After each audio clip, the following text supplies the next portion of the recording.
Colorado. Hey, Billy, good one. Colorado. Good answer. I would hope you know it. She'd pack tonight if we could. Yes, I would go on a heartbeat. This is on day 14, June 17th. It happened to be a Tuesday. We left Salida, Colorado, and went to Woodland Park. We rode 100 miles only. I had 5,735 feet of climbing, 5 hours and 34 minutes in the saddle, and 18.0 average for all that. And I have a note that was my favorite day. Cool, crisp mountain air greeted us as we emerged from the basement of the church that we stayed in, loaded the sag, and rolled downtown for breakfast. I was excited about the route as it would take us higher into the Rockies where the scenery would be fantastic. We mostly stuck together until the climbing began and then broke into our comfortable riding pace groups. Bill, not Billy D. Bill and I worked well together, so off we went. Scott hung back to take photos where the sag was leapfrogging ahead of us, where Bill was, at Billy D, and then waiting for those behind us. Chatty, as usual, I began to ask Bill questions to help pass time. I did this, you'll see in the Wolf Creek Pass too. I was asking how I met his wife. Anyway, at this time, he was a little tired of me, I think, and his hurt response was a bit hurtful, but it turned out to be a blessing. Bill is a former Special Forces medic Army guy. So he looks at me and he goes, "Shh, listen to the mountain." I'm like, man, I want to talk, you know, that's how I control how hard I'm working. If I can't talk, I'm overexerting, so, you know, chit-chat. I was trying to chit-chat and he told me to listen to the mountains. That turned out to be one of the best things I had on the whole trip. For the next couple of hours, that is just what I did, and what a story I had to tell. We regrouped again atop Kaufman Ridge with Buena Vista, or Buena Vista, to our west, and Pike National Forest on the right. The descent was a couple of miles long, with a right turn near the bottom. Bill was having such fun on the descent that he missed the turn and went straight on towards Bear Plain.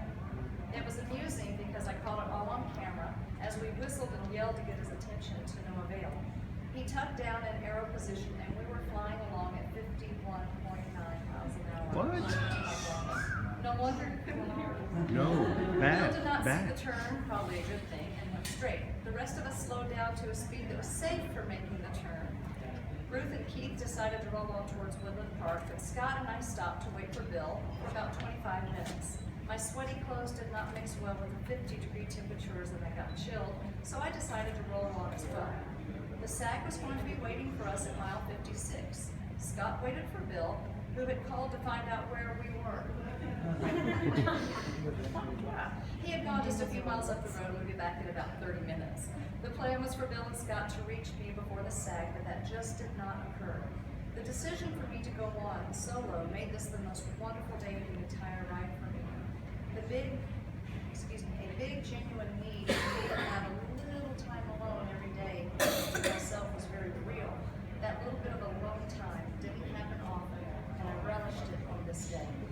The terrain brought with a gradual decline in elevation. There was a huge tailwind, and at times I was rocketing along at 32 miles an hour with minimal effort. That was something. With no one around to hear, I began singing with delight whatever came to my head. The pop song, Best Day of My Life, you know that American Authors? All I knew was the chorus, so I sang it over and over and over. Best Day of My Life. Anyway, that was fun. That was forefront of my mind, and I felt so alive and so fulfilled. As I passed gurgling streams, I heard them offer musical praise to the Creator. I tried to take it all in. Snow-capped peaks, standing tall on all sides, purple, yellow, and white wildflowers bobbing their heads to their own rhythm in the wind, and the mystery of what wildlife was just the yards away beyond in the forest, all had me captivated. The next song to enter my head was How Great Thou Art. I was giddy with pleasure with the vistas that surrounded me. Laughter and patriotism erupted simultaneously as I was overcome with the magnitude of what we were doing for our wounded veterans. My dream was being fulfilled. America the Beautiful became my next theme song. I wept with joy and humility as I pedaled all by myself for a while. I lost track of all time, and while it may have only been 90 minutes, it seemed like much longer. It was a truly glorious experience. This was how to truly live it. Bill caught up with me at the SAC, but Scott was happily doing his own thing, taking photos. The two of us rode in the Woodland Park with minimal talking, mind you, and found room to keep along the way. We passed them and soon found ourselves climbing up Wilkerson Pass at 9,507 feet. Pikes Peak presented herself in all her glory as we stopped for our own photos. This was indeed one of the best days and rides